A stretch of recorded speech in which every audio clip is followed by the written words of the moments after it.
Miotsukushi channel markers. Miotsukushi refers to markers in the water indicating the shipping channel. The Miotsukushi in Naniwa Bay, in fact, were the inspiration for the current emblem of Osaka City.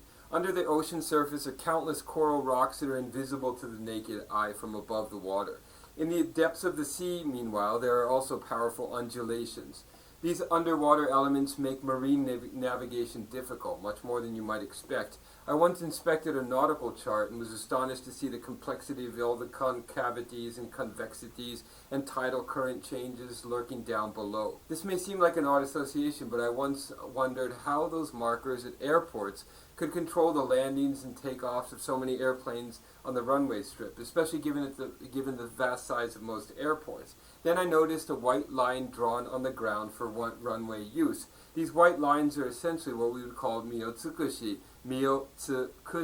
which literally translates as the skewer, the kushi, that indicates a water vein or meal. That's when I realized that an airport, a kuko as we say in Japanese, literally a sky port, sora no minato, is also a harbor, namely a minato of sorts, just for airplanes rather than for boats. We call this navigation marker a Miotsukushi because it means a skewer, or kushi, that indicates the waterway channel, or mio. While precise white lines can be drawn on airport runways, such exact lines obviously cannot be drawn on the surface of the water. The skewers, or kushi, in the ocean hold the triangular signs marking the way. When the word mio, signifying a sea lane, found its way into the classical Japanese literary canon, its meaning shifted, though. It came to connote mi-o-tsukusu, which literally means to devote oneself entirely to something.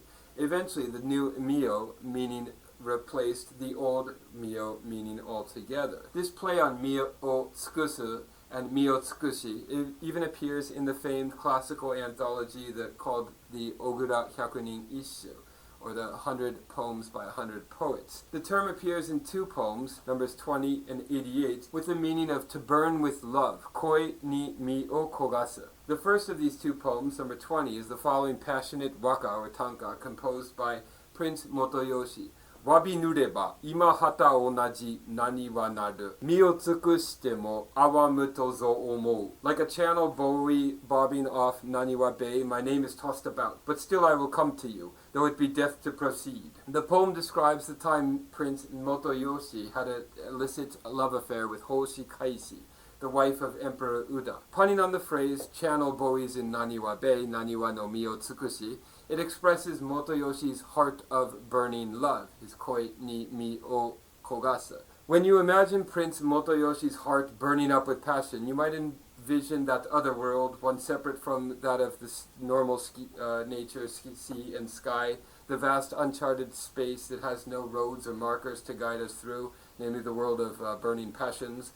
The world I'm referring to is this world of the passions, this life of ours itself. Would that each of us had some sort of Miotsukushi to help us navigate through these complex passions of our own lives. No doubt we have all harbored that wish one time or another. The author Tonomura Shigeru, born and raised in the area around Lake Biwa, once wrote an autobiographical novel called Miotsukushi, published in 1960. Which won the Yomiuri Prize that year. In that novel, Tonomura's narrator transposes this Miotsukushi from Lake Biwa onto his own life, using the channel markers to guide his readers through the story.